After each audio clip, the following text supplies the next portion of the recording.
She, a chave do entendimento da psicologia feminina, de Robert Johnson. Capítulo 7. O sofrimento de Psique. Em seu desalento, diante da visão de Eros, que voa para longe dela, Psique pensa em afogar-se no rio. Aliás, toda vez que se vê diante de uma tarefa difícil, vem-lhe o ímpeto de suicidar-se.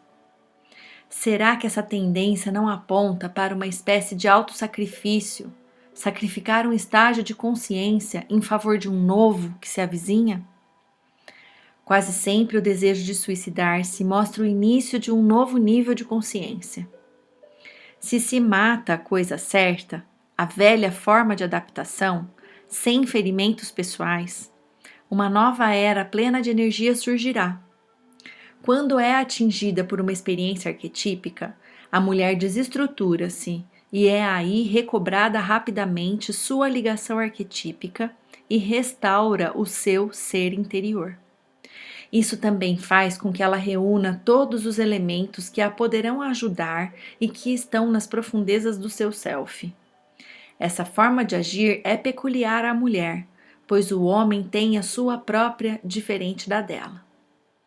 Enquanto ele vai sair à cata de alguma tarefa heróica, ou seja, matar muitos dragões para salvar frágeis donzelas, geralmente ela se retira para um lugar muito tranquilo e lá fica, pacienciosa, sem se ocupar de nada, esperando até que algo dentro dela lhe dê os meios, o caminho e a coragem. Um amontoado de paradoxos. Ela pode descobrir que abraçou a morte quando se casou, sim, morte de uma velha forma de vida. É desconcertante para o homem dar-se conta do alto grau de controle que a mulher exerce sobre os sentimentos e sobre o mundo interior, uma habilidade desconhecida da maioria deles.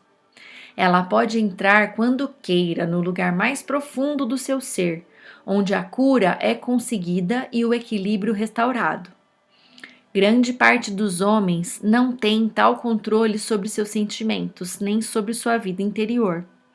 Muitas são as mulheres que percebem essa diferença em seus companheiros e sentem-se machucadas por não perceberem neles o mesmo grau de sensibilidade. Estar dominado pela paixão é como ser feito em pedaços, mas traz em si a possibilidade de solução. Se houver força e coragem suficientes, o indivíduo poderá sair desse desmembramento com uma consciência sobre o seu próprio valor e sua unicidade como ser. É uma senda muito difícil de ser trilhada, mas para alguns temperamentos talvez não haja outro a percorrer. Parece que os ocidentais elegeram esse caminho para refazer a conexão com as energias arquetípicas, às quais damos os nomes de deuses e deusas. Qual a melhor forma de solucionar esse problema? É ficar absolutamente parado, não fazer nada. E é exatamente o que acontece com Psique. Supera seu impulso suicida e permanece quieta. Quando você sentir que alguma coisa o fez perder o pé em alguma situação, quando você sai de órbita, o melhor a fazer é dar uma parada. A mulher tem a grande virtude de parar nos momentos adequados, e talvez esteja aí uma das condutas mais sábias de que o ser humano é capaz. Ela é obrigada a retomar a um núcleo central fixo cada vez que algo muito forte lhe acontece. É um ato altamente criativo, mas que deve ser levado a cabo corretamente. A mulher deve ser receptiva, não passiva. Uma velha história chinesa ilustra bem esse princípio feminino, que muitas vezes não é bem compreendido ao nosso mundo ocidental. Uma aldeia estava sofrendo uma estiagem terrível. As colheitas estariam totalmente arruinadas caso não chovesse logo. Um famoso fazedor de chuva foi chamado e lhe ofereceram tudo para que trouxesse a chuva vivificadora. Ele andou pela cidade, observou tudo, depois pediu uma cabana de palha, comida e água por 5 dias. Foi tudo rapidamente providenciado e no quarto dia choveu. Os habitantes acorreram à cabana, cheios de alegria e gratidão, levando presentes ao fazedor de chuva por ele ter salvo as suas colheitas. Desconcertado, o homem explicou-lhes que ainda não havia iniciado os rituais para fazer chover. Sentira-se tão desarmônico consigo próprio quando vagara pela cidade que ainda precisava de um tempo para afinar-se. A chuva viera naturalmente. Esse afinar-se é a grande arte feminina, tanto da mulher quanto da ânima. Deve ficar claro que não nos estamos referindo propriamente ao homem e à mulher, mas sim ao feminino e ao masculino. É algo que o feminino sempre consegue ao ficar bem quieto. A forma feminina de entregar-se é similar, se não igual, à do fazedor de chuva do tal. Mas um homem também pode agir assim caso se manifeste seu lado feminino, uma forma divina de entregar-se. É possível transmudar o estar apaixonado para o amor, o que é a história de um casamento bem-sucedido. Nossos matrimônios ocidentais têm seu ponto de início na paixão e, felizmente, mudam para o amor. Esse é o tema básico da nossa história. Começa uma colisão entre uma mortal e um deus, ou seja, dois níveis de ser, a característica humana e a supra-humana.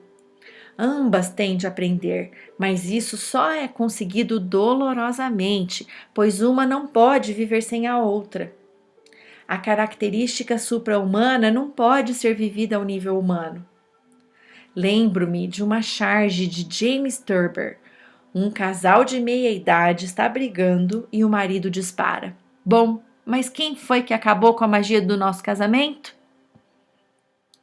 Quando tocados por um deus ou uma deusa, o que devemos fazer? Essa é uma pergunta que não tem resposta em nossa cultura.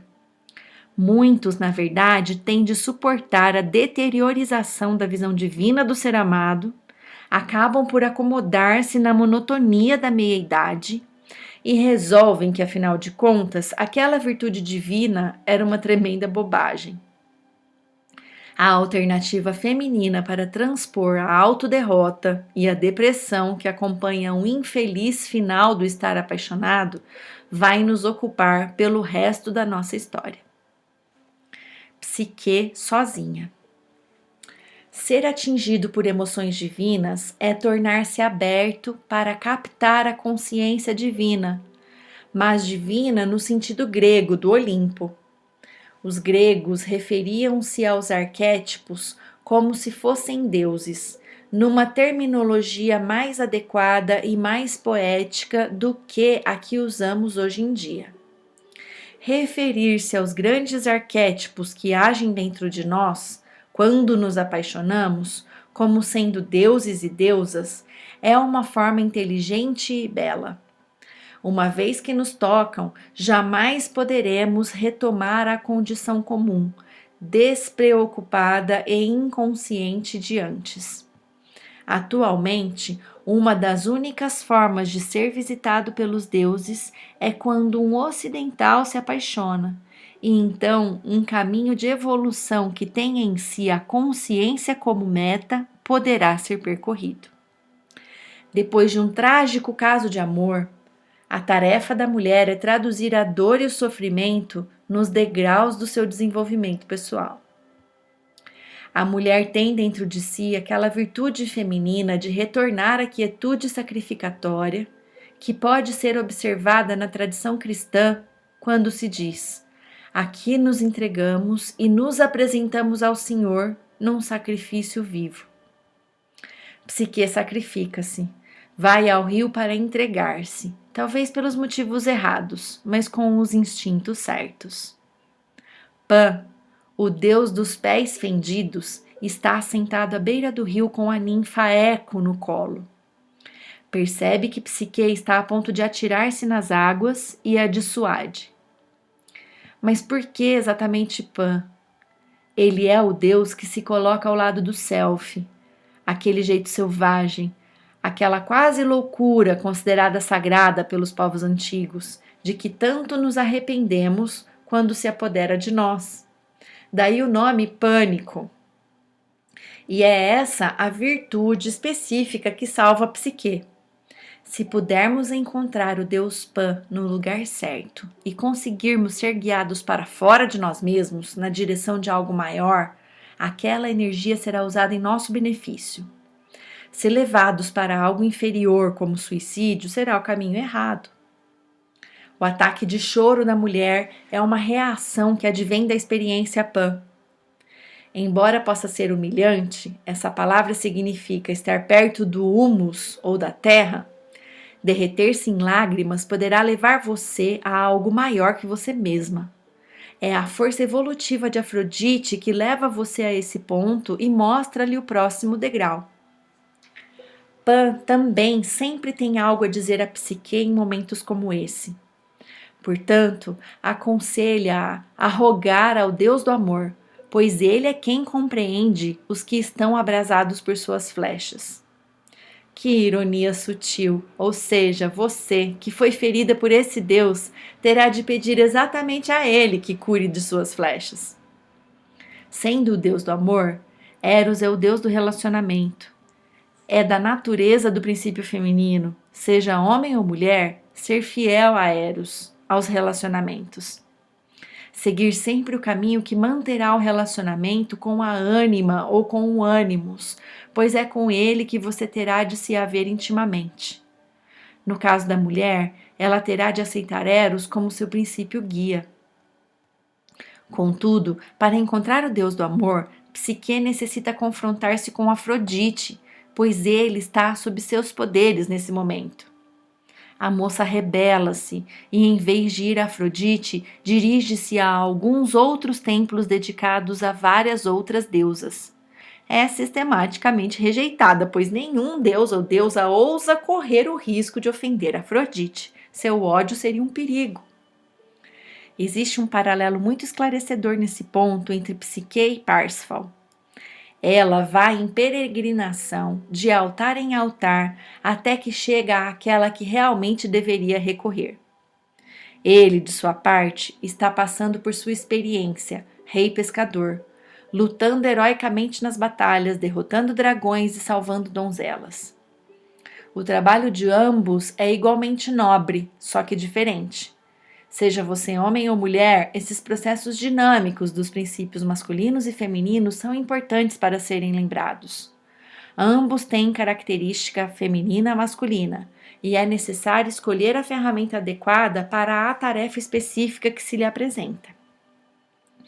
Psique deve continuar sofrendo até que seu caminho esteja desimpedido. Fritz Kunkel disse certa vez que não se deve tirar ninguém do seu sofrimento prematuramente. Se estiverem no caminho do sofrimento ou numa época estéril, talvez seja porque deveríamos mesmo passar por isso durante algum tempo.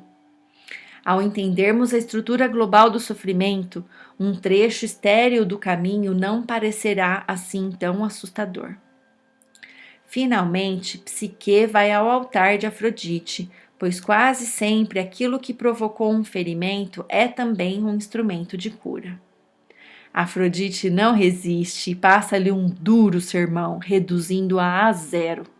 Diz-lhe que não serve mesmo para nada, a não ser para lavar pratos, e que se existisse algum lugar para ela nesse mundo, coisa muito duvidosa, seria apenas para desempenhar tarefas muito subalternas. Mas, por fim, designa-lhe 4 tarefas que significarão para a moça a sua redenção.